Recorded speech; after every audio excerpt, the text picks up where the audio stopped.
Hi everyone!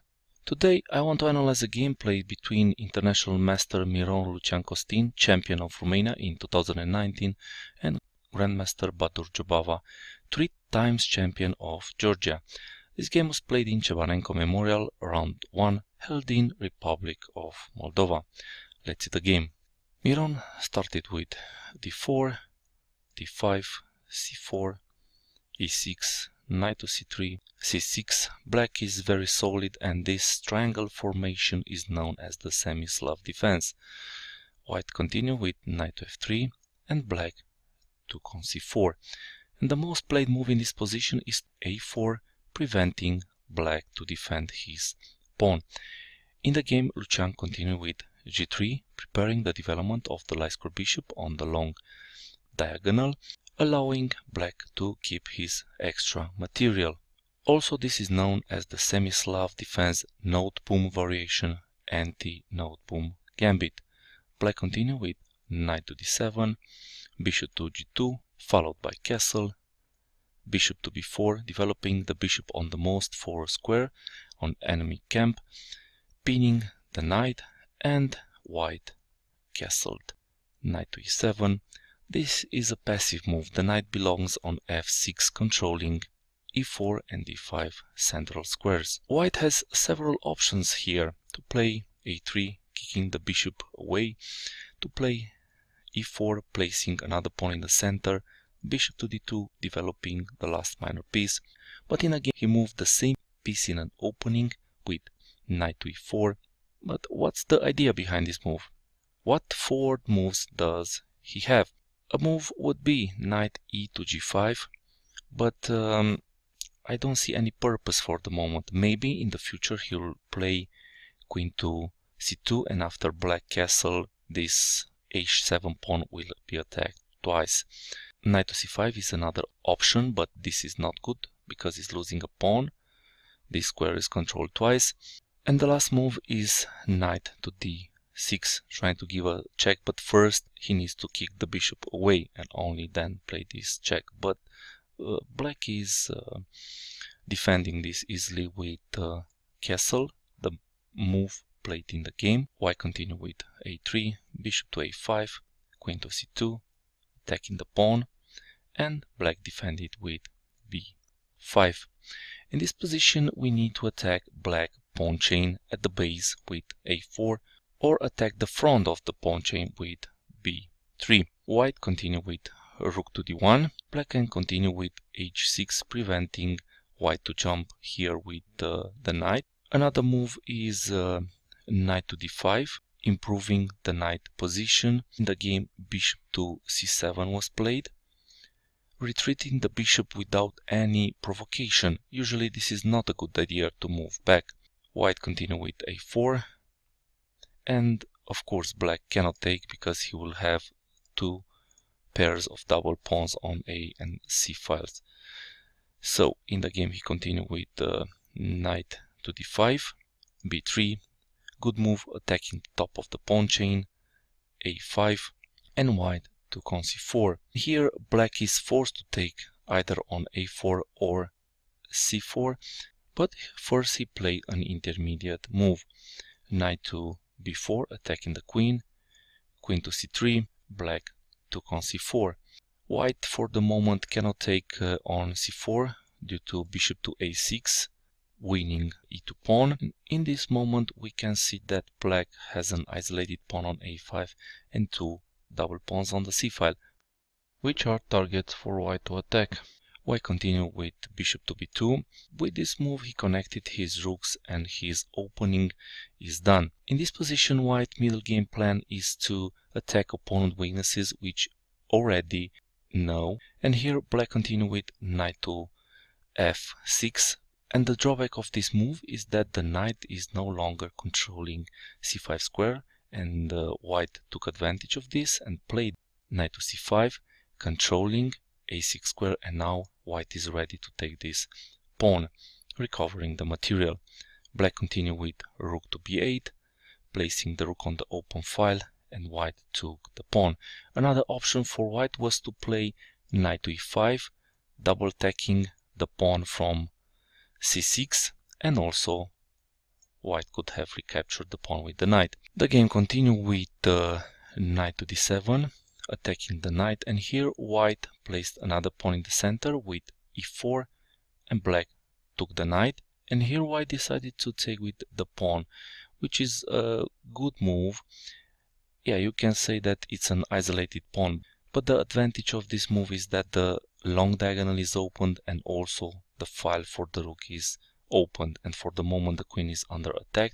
So black continue with queen to e7, and in this position white can play queen to c3, threatening mate on g2, forcing black to play f6, creating a weak pawn on e6. Besides this, there are no attacking moves, so white should try to improve the activity of his pieces.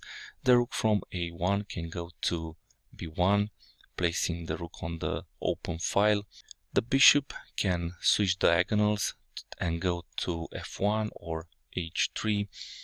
In the game he did not play any of this move, and he played bishop to e5, trying to exchange some pieces, which his opponent accepted. But this knight is on a central square, and he would like to reach d6 weak square. Usually if we secure a knight on the 6th rank, it gives us a winning position. So black continued with f6, kicking the knight away, creating e6 weak pawn. The knight went to f3, bishop to a6, attacking the queen, queen to c3, rook b to d8, trying to contest the d file, and here white played knight to d4. Black started to double on the d file, and white does the same, rook a to d1, and black pushed e5, attacking the pawn, but this is a mistake because f5 square is no longer controlled, and white jumped on this square, attacking the queen, queen to e6, and knight to d6. Finally, the knight reached his desired location, blocking the d file. Black continued with rook to b8. In this position, white spotted that black rook and queen are on the same file, and he would love his bishop to come on h3, attacking these two pieces, but first he needs to protect it, and he wants to play h4 and king to h2, and then bishop to h3. White started to do this and played h4, g6. This move creates some dark square weaknesses around his king, and also f6 is a backward pawn. White continued with king to h2, rook d to d8, removing one of the pieces from the bishop attack, bishop to h3, queen to e7. How should white proceed here? He should attack or improve the activity of his pieces. Since black king is weak, we should try to weaken it even more, and for this we should push pawns, make contact between them and exchange them in order to open more lines and files towards the enemy king. Lucian created contact between forces with h5, and black played king to f8, king to g2. If the h file will open at some point, the white king will be vulnerable on this square, so moving it on a safer position is very wise. It's a good prophylactic move. Black continued with queen to g7, and the drawback of this move is that the queen is no longer defending the rook from d1 for a second time, and white can attack the queen with knight to f5, and if he tries to defend the rook again with queen to c7, white will take the pawn, queen to e3, and if he grabs the knight, he's mated after queen to h6 check, and the king has two ways to go to g8 or e8. If he goes to e8, he's losing the queen after queen to h1, king to e7, queen to g7, king to e8, and queen takes on c7.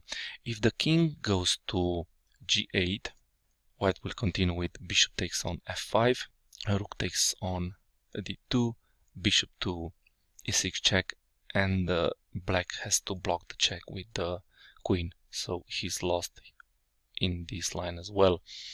In the original position, after knight to f5, attacking the queen, black has another option to counterattack white queen with knight to d5. So after knight to f5, black can play knight to d5. Each player takes the queen, knight to e6 check, king to e8, rook takes on d8 check, rook takes on d8, rook takes on d8 check, king to e7, rook to a8. The knight is protected by the bishop, bishop to c4, trying to attack the knight, and after rook to a7 the king has to go back, and white manages to keep his extra piece and is winning. In the game, white did not play knight to f5 attacking the queen. Instead, he played bishop to g4.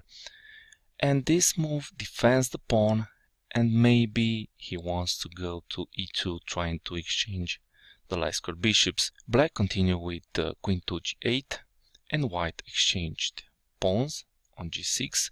And how should white continue here? Let's look at all candidate moves. We don't have any checks or captures with any piece. Let's see what attacking moves we can play here. With the queen, he can go to e3, looking to penetrate on h6. With the rooks and with the bishop, we don't have any attacking move. The knight can do a discovery on f5 or b5. With the pawns, we have f4, but it doesn't give any decisive attack. So in total, we have 3 candidate moves: queen to e3, knight to f5, and knight to b5. Let's see the first discovery with the knight on f5, but looking closely, this is not good because black can block the line with bishop to e3. So let's see knight to b5. Here black can take on d2, queen takes on d2, threatening queen to d6 check, picking up the rook. And if the king tries to run away, white will continue with a rook to h1, rook to f8, intending to block the check, but here white plays bishop to e6, queen takes, queen to a6 check, king to f7, queen to h7 check, king to e8, knight to c7 check, picking up the queen, and as we can see, white is winning a lot of material. So knight to b5 is winning for white, but in the game he played queen to e3, looking to infiltrate on h6. Black can continue with queen to g7, controlling this square, but he played king to e7. Black cannot run and ignores white threat. On this position, the king is vulnerable to a check from the knight. In the game, white went to h6 with the queen. Black played rook to f8, and the drawback of this move is that the d file is no longer controlled by black. And after a discovery with the knight, white rooks will check black king. That's why in the game, after this move played by black, white played a knight to f5, and black resigned. Let's see a possible continuation. If black tries to take the knight, he's mated after rook to d7 check. If he goes up, the other rook will come and mate. If he goes down with the king to e8, we will have bishop to h5 check, rook to f7, bishop takes with check, queen takes, queen to h8, queen to f8, queen to h5 check, queen to f7, and mate. So taking with the knight is not possible. Let's see what else can black play in the original position. Maybe king to e8, trying to run, but after knight to g7, black is mated or he's losing the queen. If he goes to e7, he's mated, so it's a lost position. So this was the game between International Master Miron Lucian Costin from Romania and Grandmaster Jobava Baadur from Georgia. If you found this video useful, click on the like button, share this video, watch other games from my channel, and leave some comments and suggestions in the comment section. See you next time. Bye.